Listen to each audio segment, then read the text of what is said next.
Hello friends and welcome to my channel, or welcome back to my channel if you've been here before. My name is Jess, I'm the creator of Pinkrexx, and today we're going to be repotting one of my biggest plants, my Monstera esqueleto. Before we get started, and just to let you know that I make videos about plants, video games, and lots more, and I post on Saturdays, so if you like that kind of content and you haven't done this already, the next time the like button invites you over for a sleepover, please quietly snip the corner of the elastic underneath their fitted sheet right after they fall asleep. Also, don't forget to subscribe to the channel down below and turn on all notifications so you don't miss any of my future uploads. Today's video is featuring my little Dragapult figure that I got from Target yesterday because I think it might be my favorite thing right now, so we're just gonna keep him here as long as we can. This is my Monstera esqueleto. As you can see, it is absolutely massive, but I haven't repotted it since I bought it because I purchased it while I was visiting home in Wisconsin and just haven't had a chance to. I really wanted to get it a proper moss pole, get it a proper soil mix going, and I actually didn't have any pots since I got rid of most of my big pots before moving to New York. So I bought it a proper pot. It's not that much bigger than this one, but I don't think it needs a lot more soil space. I just think it needs a better soil mix because I can pretty much guarantee that it's in almost 100% peat right now, and that's not great. When I did first get it, I was also treating it for a nasty bout of spider mites, but those seem to be all gone. Hopefully. So the first thing I'm gonna do is get it out of this pot and get its roots all cleaned off so that we can get it moved into the new soil mixture. I don't have a lot of room to navigate with it here, so it's just going to be in my space for the entire video, so I hope that's okay. I'm actually gonna get little Dragapult out of the way just in case some dirt were to fall on him. I don't want him to get dirty. He's just chilling down there by my water bottle. But for starters, I'm gonna set out my potting mat like usual, just to protect all of the surfaces from soil or debris, but also to kind of help contain the mess. And I do actually have my gloves this time, so we are gonna wear those. Okay, so now that we've got this set up, 9 times out of 10 when people ask me about how I repot my big plants, it's because they have some type of a big tree that they've neglected repotting for many, many years. And in a lot of those cases, it's in some type of a heavy stone pot, and you have to either really damage the roots to get it out. A lot of them like come up like this, like a little Winnie the Pooh honey pot situation, and I'm not sure why, but I've definitely repotted several trees for people that were in kind of Winnie the Pooh-esque honeypot situations. But I'm thankful that this one is in a nice flexible nursery pot, so I'll be able to get it out fairly easy, I believe. It has 5 drainage holes, which is really good. This has 2 main stems in the pot. Oh my goodness. Yeah, but you can see like the pot is super flexible, so this should come out of here nicely, I think. Worst case with nursery pots like this, you can cut them, but since I don't have like any big pots and we're going into the gardening season with April coming to a close and May starting up, I really want to be able to save as many big pots as I can just so I can grow my dinky little patio dahlias in my pots again this year. Because patio dahlias give me endless joy. Wow. I don't know what I was expecting, but it's still always shocking to see all the roots in there. Okay.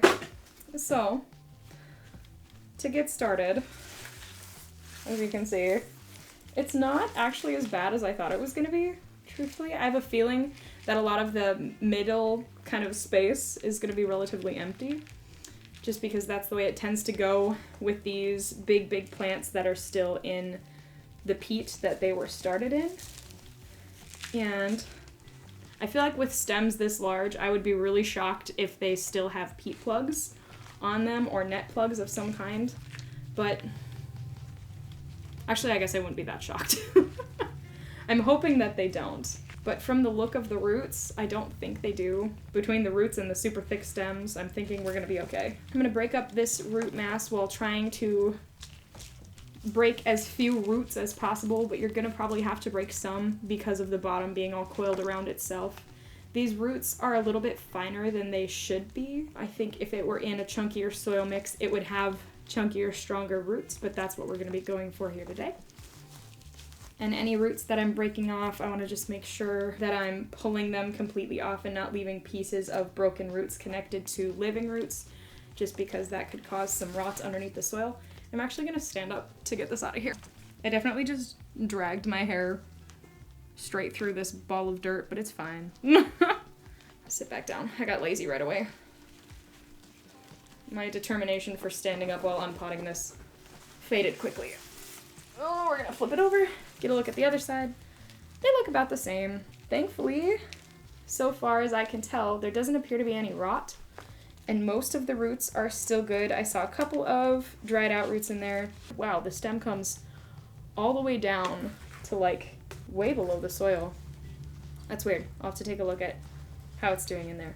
When I first brought it home, I snapped off a chunk of a leaf while I was taking it out of the car, so I do have just one little esqueleto node propagating in water right now. So as that gets a little bit bigger, I'll probably tuck it in this pot as well. It just only has 3 little water roots started, so I don't want to shock it too bad by putting it straight into soil. I'm going to let it start on some secondary roots before I move it into anything too different. My only worry about rot is going to be right at the base of these stems since they're buried so far down. I'm getting dirt all over the floor, all over my lap, but you know what? It kind of comes with the territory of taking a plant apart. I'm just going to hide in here. Just going to hide in the jungle for a minute.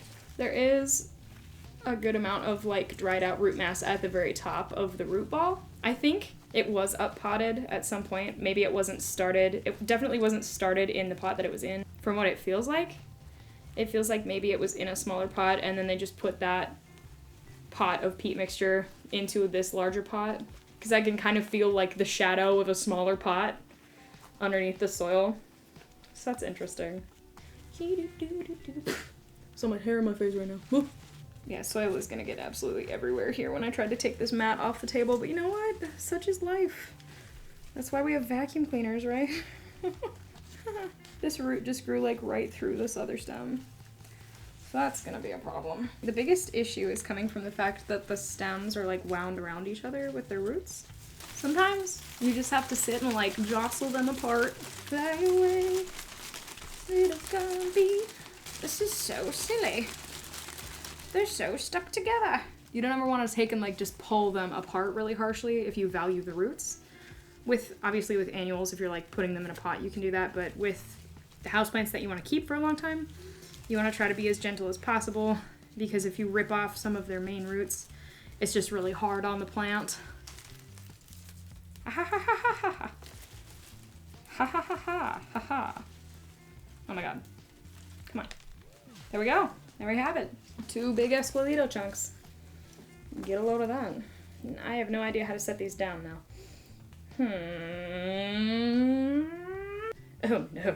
I'm gonna have dirt absolutely everywhere after this, but that's okay. I've kind of got a couple of main spots where roots really came out and went into the soil. Just gonna set that one over there on the floor because I don't know what else to do with it.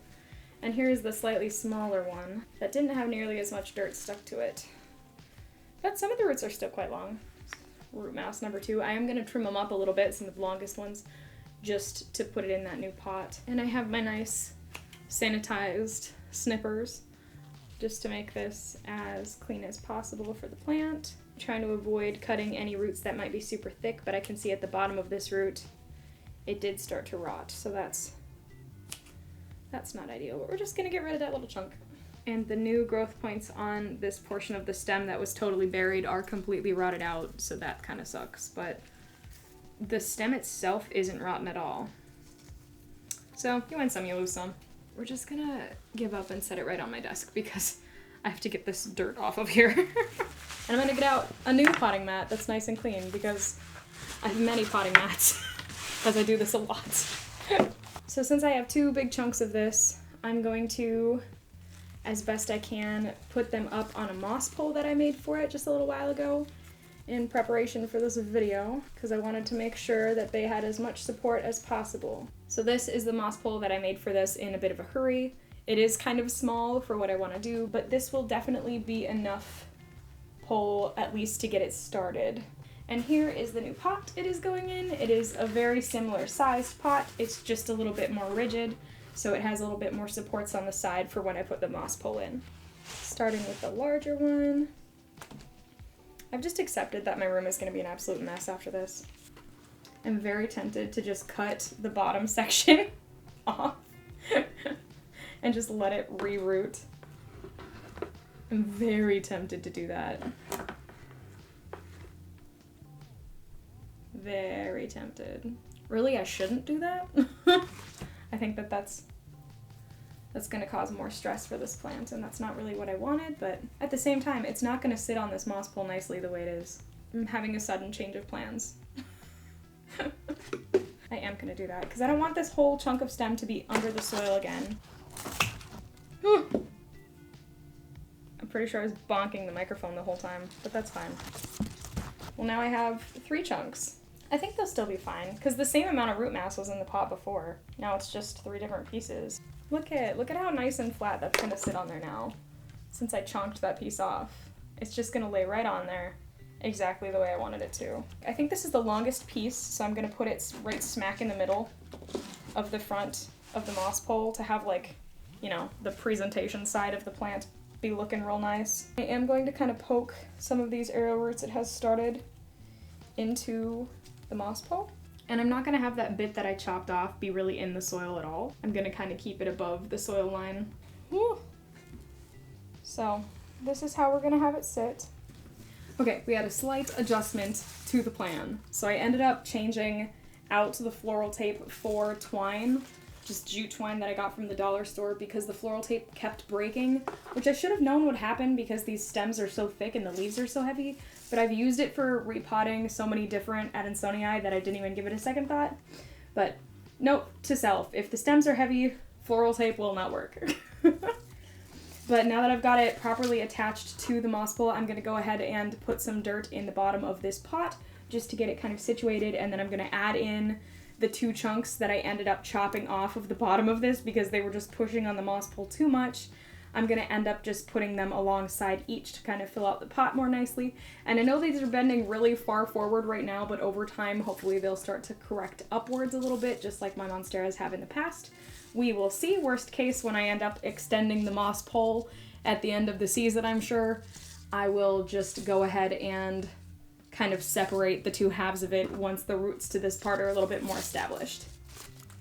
Since this 3rd chunk doesn't have very much stem, I think I'm just going to tie the largest leaf to the moss pole for now to kind of hold it upright while I put some dirt in it, and then I'll let it go once everything's nice and situated in there. Needless to say, this video is not going how I thought it would go at all. Could be worse. Could be better. Could be worse. And I'm not tying actual knots in any of these pieces of twine. I'm just tying like little half bows or little bows because I want to be able to adjust them once I have all of the dirt put in here. It's kind of crazy because on the pieces that were totally buried under the soil, you can see where the soil line is by a total like change in chlorophyll presence in the leaf stems. Like at the bottom here, the whole base section of these leaves is yellow. To save myself time and effort, I pretty much always have a tub of aroid soil mix mixed up if I can. I like to use the Better Grow Orchid mix. This mix is really great because it comes in the bag with orchid bark, chunky perlite, chunky charcoal, and I added a little bit of lava rock, and again those finer pine bark bits, a little bit of finer perlite, sphagnum moss, and a little bit of finer charcoal as well. Just to kind of fill in some of those air pockets. You want it airy, but you want it to be able to also retain moisture. Wow, that did not go how I thought it was going to go at all.